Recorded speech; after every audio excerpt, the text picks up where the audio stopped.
I've always kept everything of all my kids, which seems a bit silly, but I can't throw it away. And I'm so pleased that I have, because this is Carrie now for me. They're just things like when she was born, that's how big she was. That fitted her. And it shows she didn't grow very much, because that was her size shoe at the end, size 2. I had really, really, really thin legs, and I was really self-conscious of them. I used to wear 5 pairs of tights. Boys used to call me Lucky Legs. Lucky Legs? Lucky they don't break. Carrie and Jo, Jodie's her twin. They were never far apart. I love that video. This is one of the nicest evenings that the three of us had had. As a parent, we think our children are always going to be there. You'll be able to talk to them tomorrow. You'll be able to say things to them tomorrow. But you can't always. And just to remember the happy times, it's a reminder that you don't take anything for granted. Don't take your children for granted.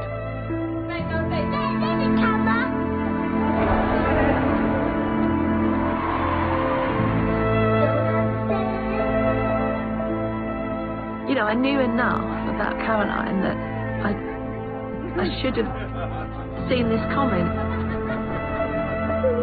Her vulnerability. I protected her when she was alive as best I could. And what I'm doing now is protecting her in a different way. I want the real Caroline to be remembered, not this Caroline that was portrayed in the press.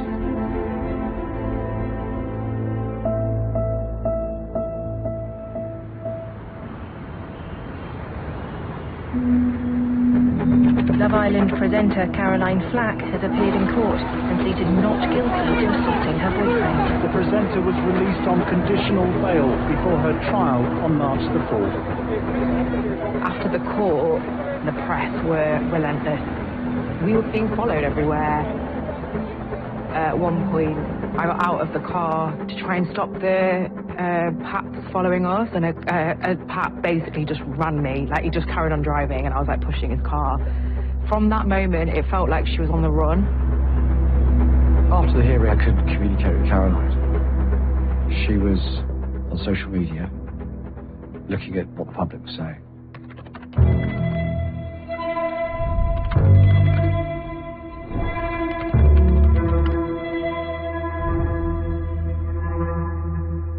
Social media was really tough on Caroline, but then after the court hearing, she was all over the news. We just couldn't believe it. It was absolutely everywhere. All the major TV channels are reporting the prosecution's version of events, which just wasn't accurate. It's strange being back. This was just packed with press and everybody's screaming and shouting at Carrie, and this was a really dark day. But we didn't realise how much the rest of her life was set that day. The statement given by the prosecutor set the tone for the next 2 months. That day, Caroline's face was everywhere. The headlines read as if she were a domestic abuser and had hit her boyfriend with a lamp. Exactly what information the prosecution was being fed by the police. But a lot of what she said in court was wrong in so many ways. I've spent years getting various documents that tell a different story of what happened that night. I've been able to cross-reference the police reports on the night when Carrie was arrested with the statement the prosecutor made. So where is this all about a lamp that haunts us? Where did that come from? Now, it's alleged that she hit him over the head with a lamp. She picked up a lamp and smashed him over the head. Almost caved his head in. With a lamp. The lamp. The prosecutor says he, Burton, said he had been asleep and had been hit over the head by Caroline with a lamp. But then, looking at the report written on the night by the police, It says, it's unclear what object was actually used to assault Mr. Burton. He initially stated to officers that he assumed it was a desk fan or a lamp. Mr. Burton stated, I don't know what it was. There was no compelling or direct evidence that anyone had been hit with a lamp. During Caroline's interview under caution, and Caroline's position always was that she had the phone in her hand, she went to rouse him, awake him, and the phone connected with him. It couldn't have been more clear to anyone that read that transcript. The police report says, Miss Flack's phone has been seized as it has a significant amount of blood on it and a crack on one of the corners, suggesting this may have been the weapon. Wow. So it's actually in there that they thought it was a phone? Yes. Nothing else was taken from that flat at all. You would think the weapon would have been seized. The lamp has just sat back at the property, not being touched. It was never examined. We know that the evidence was the phone. Somebody made a decision to leave that out. I mean, I was sitting with Lewis back there, and he couldn't believe what was being said. He actually took to Instagram, and he said, what I witnessed today was horrible. She did not hit me with a lamp. You know, this is Carrie's life here. They're the things that get into the press, and they're the things that she was going to be tried on. This is evidence that a prosecutor can bloody stand up and say about someone. I think it's disgusting. But the damage was done. Carrie knew that people would be thinking about like that for the rest of her life. Yeah, forever.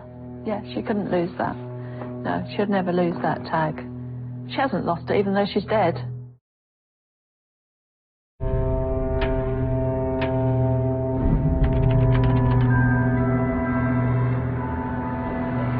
Caroline was in a bad place. She'd been in a spiral since her arrest. On Christmas Eve, we wanted to take her out, so we took her Christmas shopping. And bearing in mind, she hadn't been out. So from the day she was arrested to Christmas Eve, I don't know how long that was, maybe 2 weeks, she hadn't left a hotel room. And we were really confident that nobody was following us. And then we realised she was packed.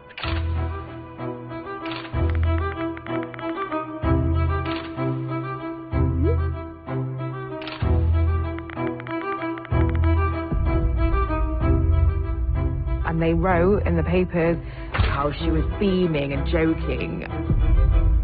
I think people would have thought she didn't have a care in the world.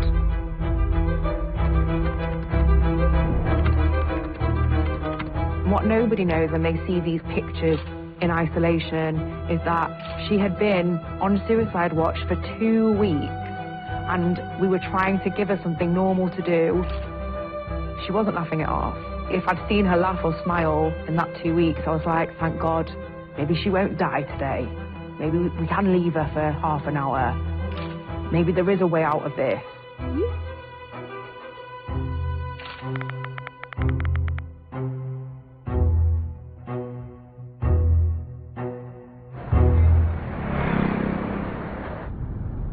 Caroline thought she had no control. Lies were being told about her all the time. So Caroline was desperate to tell her side of the story. You know, get some truth out there. And even if she couldn't speak out, her agents may speak out on her behalf, say something. But she kept being told, complete shutdown, don't do anything. I want to ask her agent, why? Why was she silenced? Hello. Long time no see. All right, thank you. How are you? Good.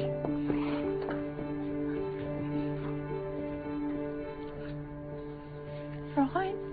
Are you okay? It's just since the funeral. I know. Long time. Yeah.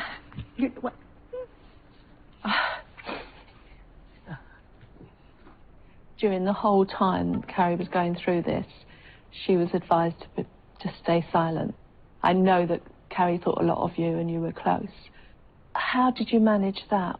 So I think at first we just thought it was a misunderstanding. everything was going to be fine. So we sort of didn't say anything, just told everyone to wait it out.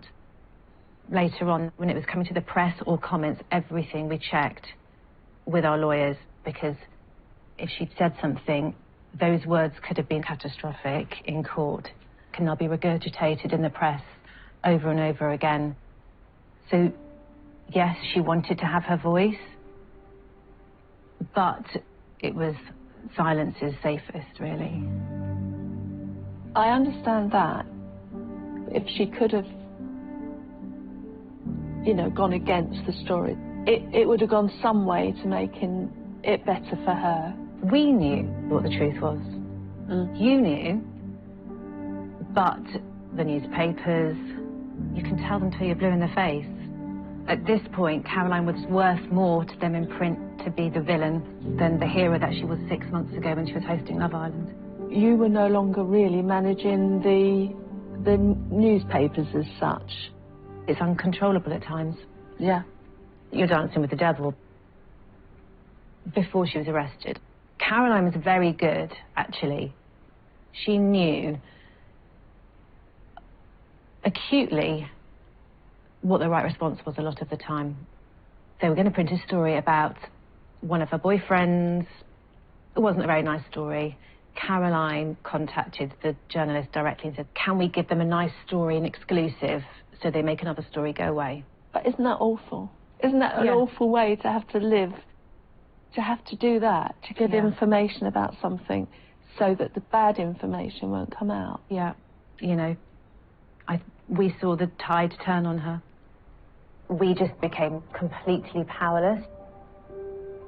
It just makes me sad and it makes me mad that something as awful as this going on in Caroline's life, she becomes not a person to the press. She's sort of expendable. A headline for 45p is what that is. Yeah. That's what it comes down to, isn't it? Yeah. Every time you put Caroline Flack in the newspapers, they sold. And on the front page, a lot more. She was the golden girl who delivered for so many years, and ironically, delivering even more in the worst period of her life. An editor rang me up and said, listen, would she do a big interview about it? I said, well, I very much doubt it, because it's still in the hands of the police and the prosecution. And he said, well, in that case, go fuck her over. To hear that kind of, like, coming and you know what's coming before they do, you're like, Jesus Christ.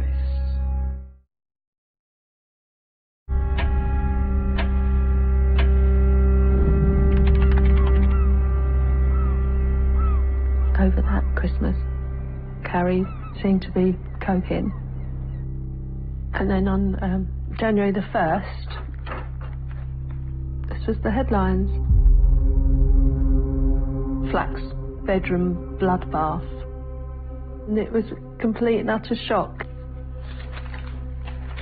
The way this story reads is that Caroline had hit her boyfriend with a lamp. And that was his blood. And that is so far from the truth. That was Caroline's blood, where she'd cut her wrists. Caroline reacted terribly because of the embarrassment. It was embarrassment. This was her blood.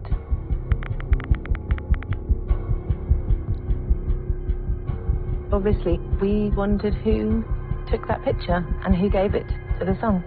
We were told at the beginning that it was actually a police officer, but it wasn't.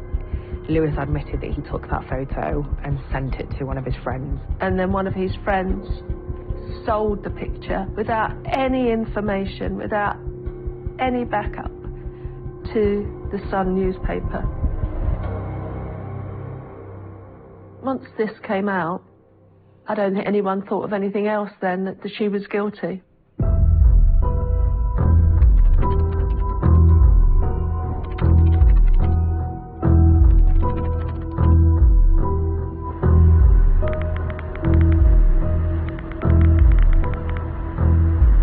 She was tried in the Sun Sun newspaper and found guilty.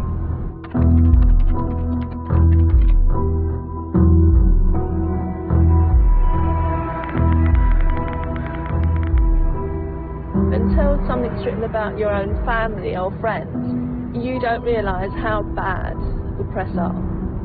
Lizzie, my eldest daughter, was 10 years older than Caroline.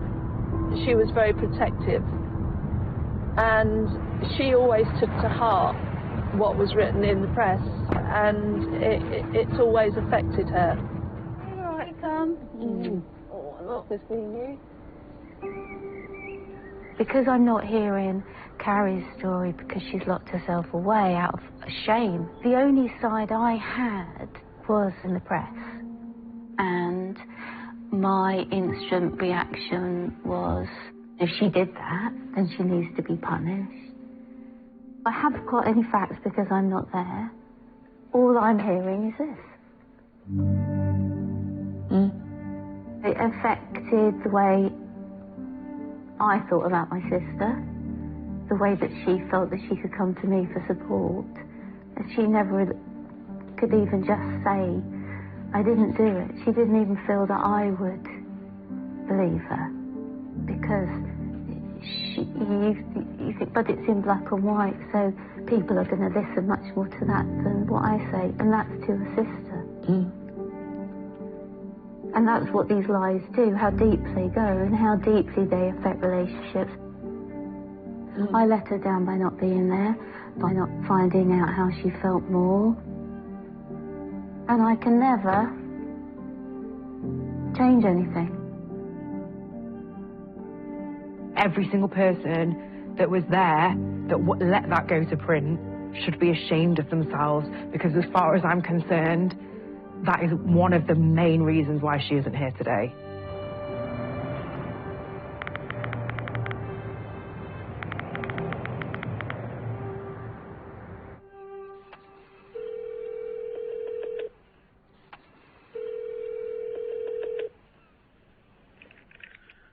Hello, Son. Oh, hi there. My name's Chris Flack, and this is being recorded, this message, for a film that may go out with Disney. What I'm after today is if you could put me through to... Sorry. Are you all right? Oh, I thought you sighed. Sorry. I wonder if you could put me through to Victoria Newton. Yes? So this could be recorded for your Disney documentary? Yes. Hang on a second. Thank you. Victoria Newton is the editor of The Sun. She said to me, I've come into The Sun to clean this paper up. So I'd like a front page apology, as large as they put the photo of her blood on the bed. I've been on hold for 4 minutes. Well, this is 8 minutes now. No one's even come back to say, yeah, sorry for keeping you waiting. We're trying to find Victoria. I'd love to just say, what have you put in place? What have you done to stop this happening? 11 minutes now. Must be a busy news day. Hello, mate. Hello? Oh, sorry, I thought this was Andy. Hang on. Cut me off. I don't believe it.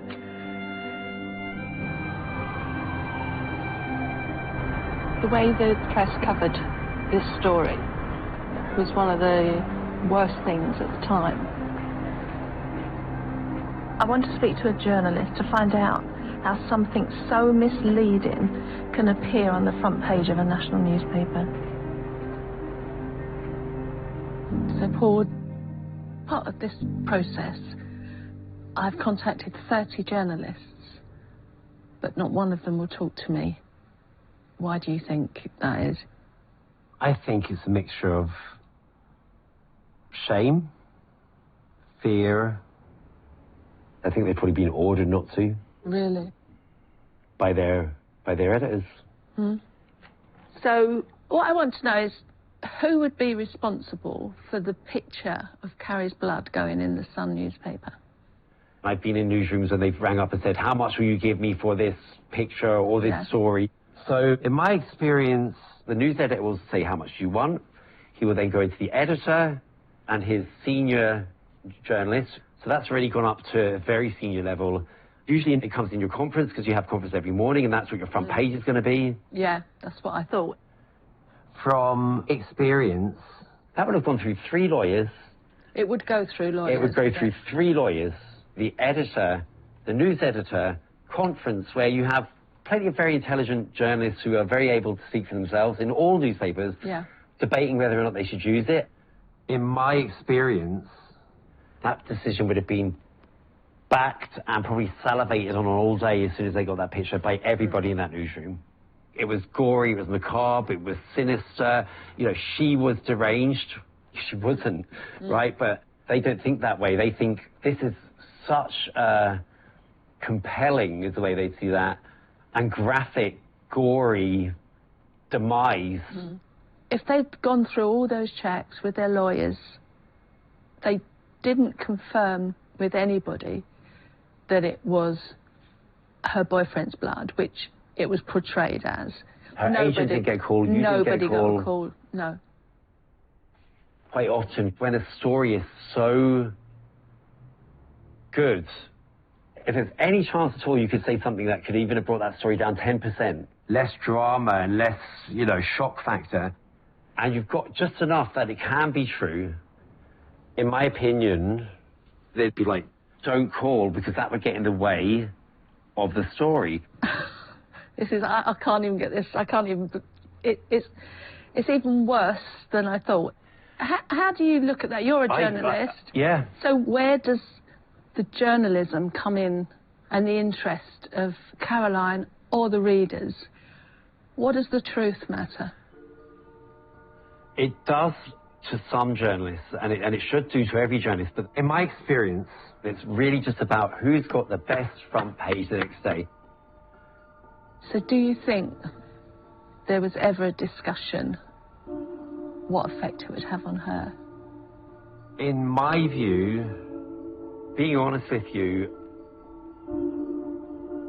probably not. And I doubt anyone said, is this the right thing to do? Really? You'll never be judged on a story that ruins somebody's life. You will never pay a price for that. So all the times, all the interviews, all the things that, you know, go on with the press, like on a personal level, it just means nothing.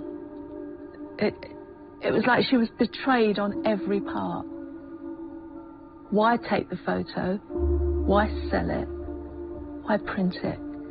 Everything that happened like that was making it more and more clear there was no way out of it. We couldn't stop the effect it was having on Carrie, and that's what was hard for us.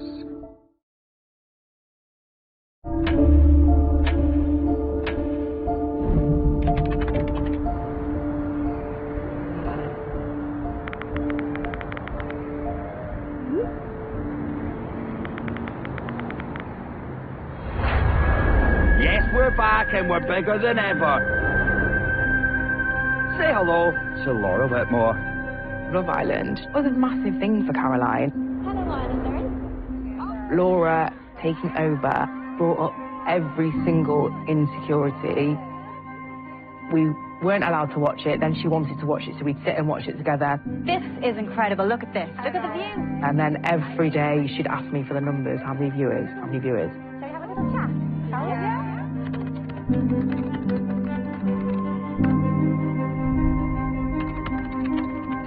That constant turmoil killed Caroline. So girls, how are you feeling? Good. She felt like she was being airbrushed out of the show. She said, I know that I'm gone, I know that I'm done, this is it. She just saw the crumbling of everything she built.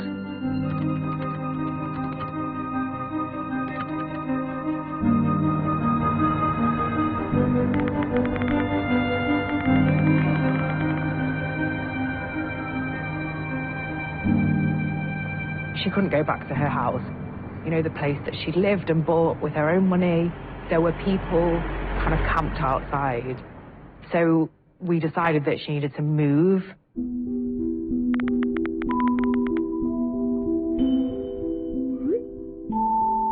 Everything was so, like, cloak and dagger because the fear of being caught or people knowing where she was so scary that all of this had to happen in the middle of the night. She had to move out at 3 o'clock in the morning. But luckily, Jodie knew of a removal company that would do that, and they were lovely. They moved almost everything she owned into like a gated apartment that actually nobody ever found out where she was. I think that gave her a sense of normality. Maybe we'll just pop out and buy some sheets and stuff on Church Street, or just buy some nice little things, make the flat all cosy. But this flat was just, there was something about it.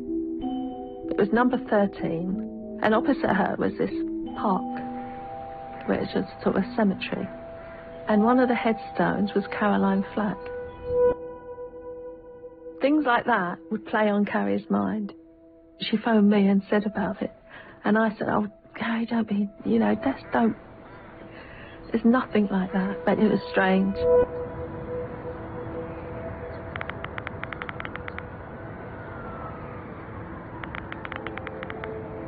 When she realised that nobody knew where she was, she started going out for walks with Ruby the dog. She wasn't drinking at this point. I'm on Church Street now. I'm just taking Ruby for a walk. Text me. I can meet you at home. Can we go for a nice dinner somewhere or a soft drink? Jesus, I'm so boring. What I wouldn't do for a glass of wine. We went rock climbing and we had the most amazing evening. Nobody came up to us. Nobody spoke to us. She said to me, I'm going to be okay. Oh my God, I've had an idea. I think I should make a documentary about all of this. I could tell that she was getting stronger because she was talking about doing a documentary.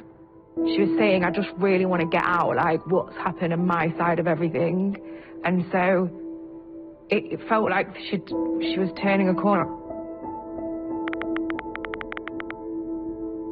And, we felt that actually the case was going to be dropped. She was hoping and pinning everything on common sense finally prevailing and coming to light. Caroline and her legal team were hoping that the CPS would review all the evidence and conclude there was no public interest and drop the case. In this case, yes, the complainant withdrew his support for the prosecution, but undoubtedly they felt they had enough. They had, I think, a 999 call recording, they had body-worn camera worn by the police, and they have to take domestic abuse seriously because we as a country have said we should take domestic abuse seriously. Nazir Afzal is a former chief prosecutor who defended the CPS's decision to prosecute Caroline. I've given him access to the documents from my investigation. He still believes the CPS were doing the right thing. You did an interview believing that the CPS were right to charge. Yeah. And I just wondered now, having looked more at the case, why you think they were right to charge. So, I need to explain how a prosecutor does his work. A prosecutor doesn't do their work in isolation. It relies upon what the police provide them with. Yeah. So if the police tell them serious injury, blood is everywhere, and we are really concerned that it might be repeated, I can see how a prosecutor might come to the conclusion that we need to put this before a court. You have to accept the police are telling you the truth. Otherwise the whole system collapses, isn't it? That said, having looked at all your evidence, I can't understand why they rushed to judgment. This was a case where there's no previous history, where there is no controlling or coercive, powerful dynamic. Mr. Burton never, ever wanted this case. He was adamant this case should not be prosecuted. No, it wasn't just reluctant, adamant. This was a one-off situation where she lost her temper, whatever the reason was, and she did what she did, which she accepts. For all of those reasons, the very worst thing that should have happened is a caution.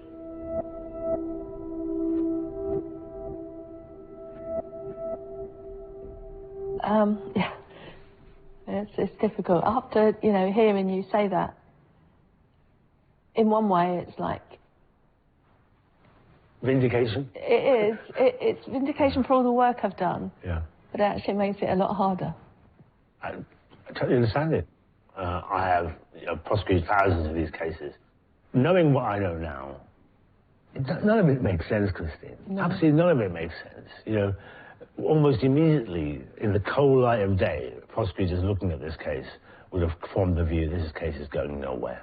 And they should have stopped the case. In fact, they're required to stop the case where there is insufficient evidence or where it's not in the public interest to proceed.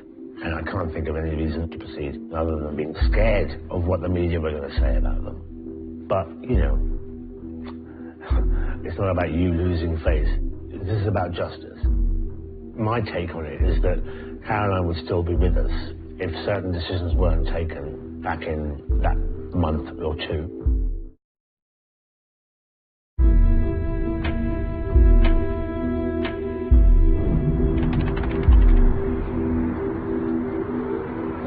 And the coffee. How do I do it? I have to do it on that. Then you just do this and you go. Okay. I'm just waiting for the call today, and they'll explain what it is. So you talk about it, you have to explain what it is, etc. Well, today's the cut-off point. That's what we're waiting for. What's the cut-off for what? To find out whether it's been caught or not. Oh, right.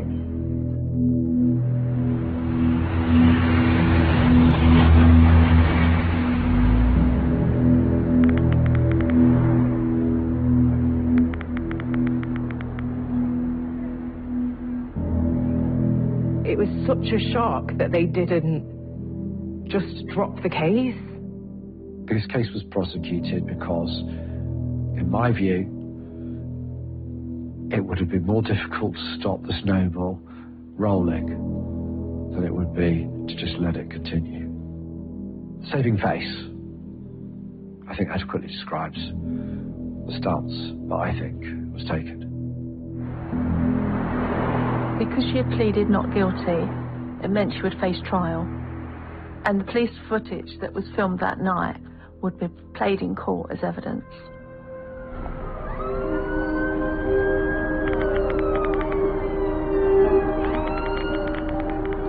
Throughout this whole thing, Caroline's worst nightmare was that the body cam footage was going to be released. It wasn't because she was scared of what she'd done to Lewis. She was scared because she looks completely and utterly unhinged in this body cam footage because she had tried to kill herself. This was a snapshot into her private life at its worst. She was covered in blood. She was half naked. She was in a really dark place. It showed her mental health, if you like. She knew it wasn't going to make her guilty of abuse, but it was going to show her to the outside world how she sometimes felt. She kept saying to me, I just can't have people see the body cam footage. I can't have my family know that that's out there. And I just think she was not thinking of herself. I think she's thinking of other people, actually.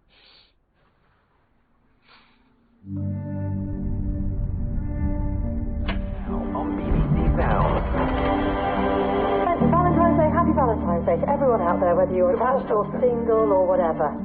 Caroline didn't like Valentine's Day. She hated it, in fact, because usually that's when she'd just broken up or something was happening or, you know, it wasn't a big thing. She'd already been through so much. Then the Sun devoted an article to a Valentine's card which had gone on sale, mocking Caroline. Lie about the lamp that was brought out in court by the prosecutor had been turned into a joke which the Sun had chosen to reprint, sharing it to an even wider audience. It's not journalism, it's bullying. And it was like another nail in Carrie's coffin, really. That day, I went to work and I just remember thinking, she's strong, she's being really strong and she's saying all the right things. And then I just didn't hear from her. My mum messaged me saying, have you heard from her? And I was like, no. And then she started messaging me like, it was one after the other after the other. Like, it didn't make any sense, it was nonsense. And I knew that it wasn't, I knew she'd been drinking and I knew I could get in to the flat. So I called a friend, I messaged her sister and her mum, and I said, I'm going to go there, there's something weird. Met my friend outside, we let ourselves in, and the flat was trashed. It was, the plant had been pulled off the shelves, the telly was broken, there's stuff everywhere. We couldn't rouse her at all. We were really scared to call an ambulance. We were more scared of her going to hospital in a public environment because of what the press would do than getting her life saved. It makes me feel sick that I thought that was our thought process. We called an ambulance, and I just know that the paramedics came and she was talking gibberish, and I was begging them to take her. And they were saying, she doesn't want to go. And I was like, but she's saying that she's on the streets of India. But in the end, they didn't take her. When she woke up, she was furious that we'd called the paramedics. And she said to me, you will never, ever know what it's like to be me. I am in so much pain. And she just was, it was like she was speaking, but she wasn't there. She wasn't there.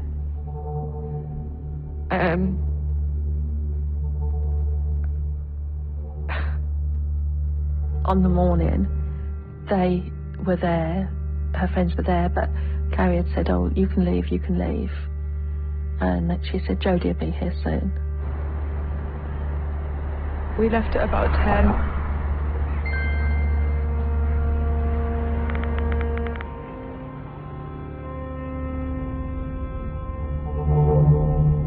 When her sister and two others got to Carrie's, the door was locked. Well, Carrie never does, she just doesn't, the door would be open and everything would be, and she just knew there was something wrong. They could hear Ruby barking from the inside, and I was saying she would never leave Ruby if she's gone out. I was like, she'll be there, she'll be asleep. The landlord had come. And they got in, and Jodie found her. And she couldn't do anything. She tried, but she couldn't do anything. So she phoned me. And then when I got there was people milling about outside. And I went into the room. I went to touch her, and the police wouldn't let me.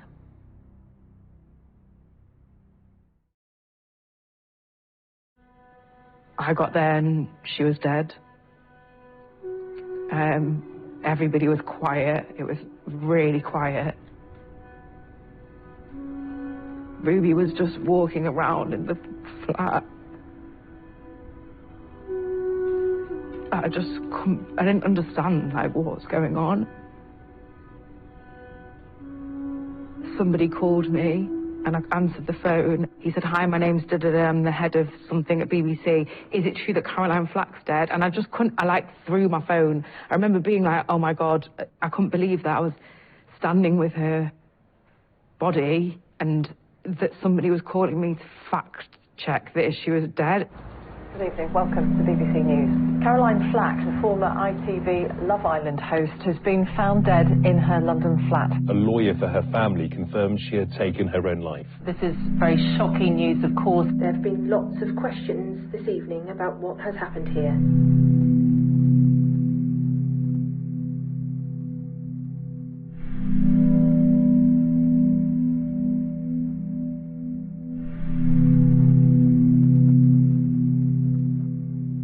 The feeling of how bad she must have felt to do what she did, that's the thing that stays with me.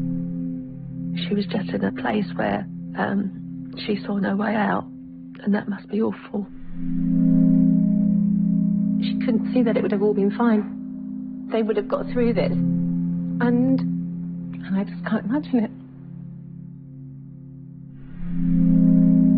it. She had served her sentence by then. More than anyone could imagine. And she'd nothing left.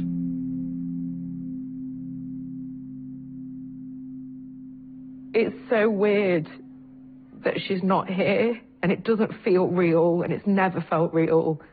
And I continue to message her as if she's here.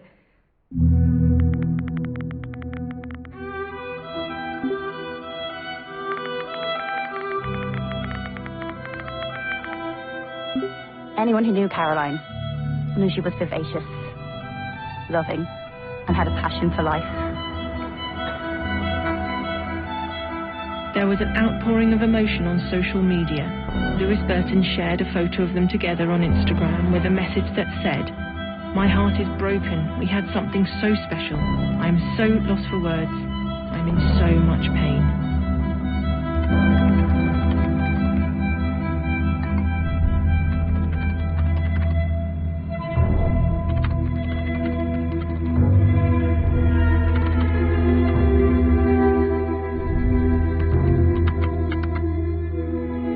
After her death, people were still going for it.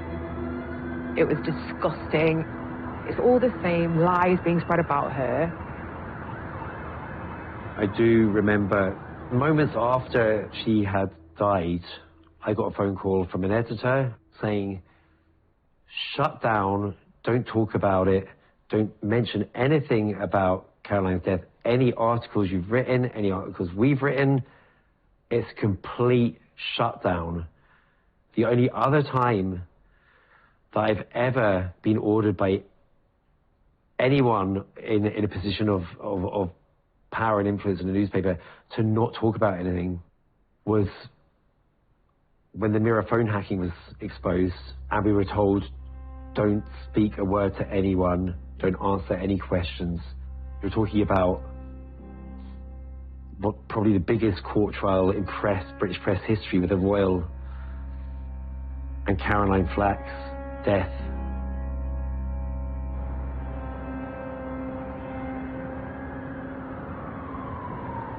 It wasn't that long after Caroline had died, I met Rebecca Brooks, head of the Sun newspaper group. And she said, oh, everybody was crying in the newsroom when they heard. And they said we could give an award in her name. They have an awards night every year. And we'll give an award in Caroline's name. It's time now to present the Mental Health Award. And to do so, someone who's experienced firsthand how devastating it can be when someone's mental health deteriorates. Christine Flack. Of course, I thought, oh, fabulous. You know, you're not even thinking. The winner of the Mental Health Award in memory of my daughter Carrie is Charmaine George. And I'd just like to say how she did what she did. Because it's some mornings it's just hard to get up and carry on. But to do what she did is wonderful. And she deserves this. The award was given to a very nice lady that had lost her son and helped other people. And everyone there was like someone famous, and there was footballers, there was David Beckham. It was a place to be seen.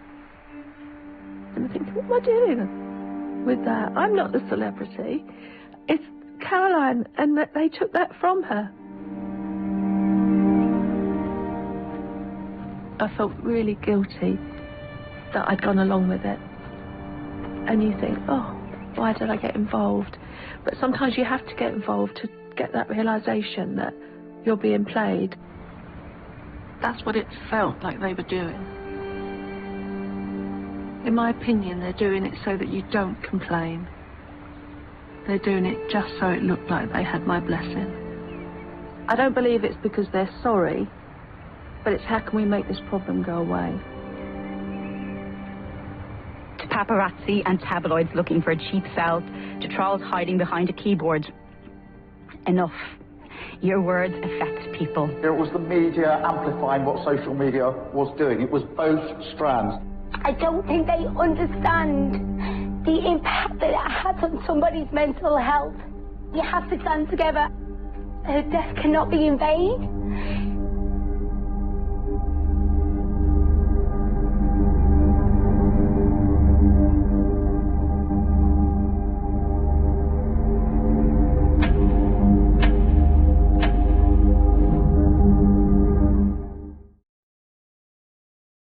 When Caroline died, her close friends just wanted some way to, you know, remember her. And they thought about what was the thing Caroline loved most. She loved music. She loved dancing. She loved singing. They put on Flack stock And everybody that appears or even comes on stage to talk about knew her. And I didn't know she knew so many people. It affected a lot of people's lives. We love you, Flack Dog! All the money we raise goes to charities. At Flackstock, everything is positive, remembering Caroline and what she stood for. She was trying her best and she was making the success of her life despite all of her demons. It's just a way that we can talk about Carrie and just dance.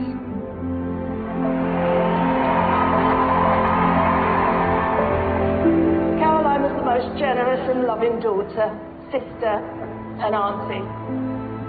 Losing her was unbearable, but no one should have to go through what Caroline went through. And I've spent 5 years fighting to uncover the truth about what happened. But what I want to stress to anyone feeling that bad, that scared and tired of life, there's always a way forward.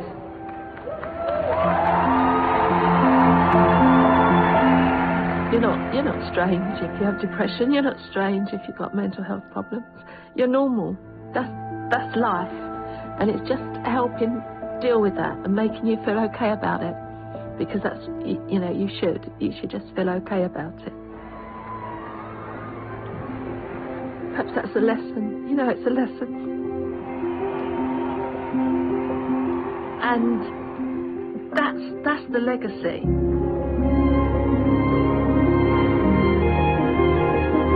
She was about life. Sit back. I just fell down a hole. She was about enjoying life.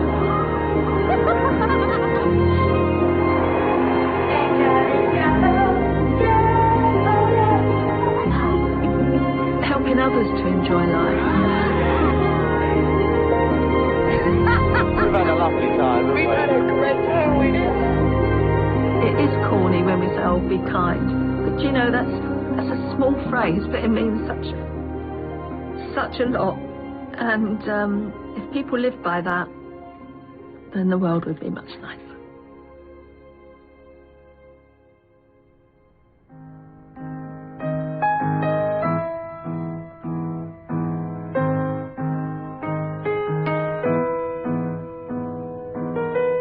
Sometimes I'm right, sometimes I'm wrong, but he doesn't care.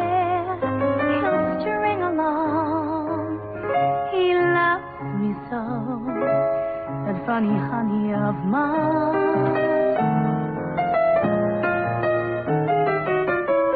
Sometimes I'm down, sometimes I'm up, but he follows round like some droopy-eyed pup. He loves me so, that funny honey of mine.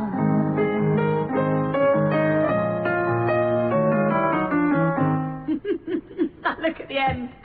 I love it.